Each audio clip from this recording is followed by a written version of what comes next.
2019 ഉണ്ണികൃഷ്ണൻ പോറ്റി സ്വർണ്ണപ്പാളി കൊണ്ടുപോയത് ബംഗളൂരുവിലേക്കെന്ന വിവരം. ബംഗളൂരുവിലെ ഒരു അയ്യപ്പ ക്ഷേത്രത്തിൽ കവചം സൂക്ഷിച്ചിട്ടുണ്ട് എന്ന് സംശയം. വിജിലൻസിന്റെ പ്രധാനമായ അന്വേഷണം കേന്ദ്രീകരിക്കുന്നത് ബംഗളൂരു കേന്ദ്രീകരിച്ചാണ്. ബംഗളൂരുവിൽ നടത്തിയ അന്വേഷണത്തിലാണ് ഈ സ്വർണ്ണപ്പാളിയുമായി ബന്ധപ്പെട്ട ചില നിർണായകമായ വിവരങ്ങൾ, സൂചനകൾ വിജിലൻസിന് ലഭിക്കുന്നത്. ആ സൂചനകൾ എന്ന് പറയുന്നത് ബംഗളൂരു നഗരത്തിലെ ഒരു അയ്യപ്പ ക്ഷേത്രവുമായി ബന്ധപ്പെട്ടാണ്. ഉണ്ണികൃഷ്ണൻ പോറ്റിക്ക് നേരിട്ട് അടുത്ത ബന്ധമുള്ള ഒരു അയ്യപ്പ ക്ഷേത്രമാണത്. കാലങ്ങളായി അയ്യപ്പ ക്ഷേത്രം കേന്ദ്രീകരിച്ച് ഉണ്ണികൃഷ്ണൻ പോറ്റി പ്രവർത്തിക്കുന്നുമുണ്ട്. ശബരിമലയിലെ സ്വർണ്ണപ്പാളികൾ ഈ ബംഗളൂരുവിലെ ക്ഷേത്രത്തിൽ കൊണ്ടുവന്നിരുന്നു എന്നുള്ള ചില വിവരങ്ങൾ വിജിലൻസിന് ലഭിക്കുന്നു. അങ്ങനെ ആ ക്ഷേത്രത്തെ ചുറ്റിപ്പറ്റി, ആ ക്ഷേത്രത്തിലെ ഭക്തരെ ചുറ്റിപ്പറ്റിയൊക്കെ വിജിലൻസ് വിശദമായ അന്വേഷണം നടത്തുമ്പോഴാണ് ഒരു വിചിത്രമായ വാർത്ത ഉൾക്കൊള്ളുന്ന ഒരു ലിങ്ക് ദേവസ്വം വിജിലൻസിന് ലഭിക്കുന്നത്. ആ വാർത്തയിൽ പറയുന്നത് വിചിത്രമായ വാർത്തയും വിചിത്രമായ കഥയുമാണ്.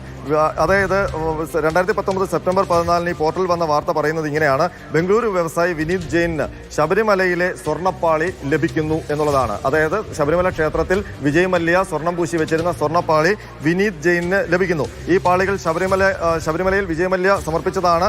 ദേവസ്വം അംഗത്തിന്റെ, അതായത് എങ്ങനെയാണ് ശബരിമലയിൽ നിന്നത് ബംഗളൂരിലെ വ്യവസായിയുടെ കയ്യിൽ ഈ സ്വർണ്ണപ്പാളി എത്തിയതെന്ന് ഈ വാർത്തയിൽ വിശദീകരിക്കുന്നത് വിചിത്രമാണ്. കാരണം ശബരിമല ദേവസ്വത്തിലെ ഒരു അംഗത്തിന് സ്വപ്നത്തിൽ അയ്യപ്പസ്വാമി ദർശനം നൽകുന്നു. വിജയ് മല്യ സമർപ്പിച്ച സ്വർണ്ണപ്പാളി, ഈ പർട്ടിക്കുലർ സ്വർണ്ണപ്പാളി, അത് ആ 2 സ്വർണ്ണപ്പാളികൾ അത് മാറ്റേണ്ടതുണ്ട് എന്ന് ദർശനം നൽകുന്നു. അതിന്റെ അടിസ്ഥാനത്തിലാണ് അത് മാറ്റാൻ തീരുമാനിച്ചത്. മാറ്റി പുതിയ സ്ഥാപിക്കാനാണ് തീരുമാനിച്ചിരിക്കുന്നത്. ദേവസ്വം ബോർഡ് വിജിലൻസ് സംശയിക്കുന്നത് ഈ ഉണ്ണികൃഷ്ണൻ പോറ്റി ഈ 2019 ഈ സ്വർണ്ണപ്പാളികൾ കൊണ്ടുപോയി ബംഗളൂരുവിലേക്ക് കൊണ്ടുപോയി എന്നാണ് ദേവസ്വം ബോർഡ് വിജിലൻസിന്റെ ഇപ്പോഴത്തെ സംശയം.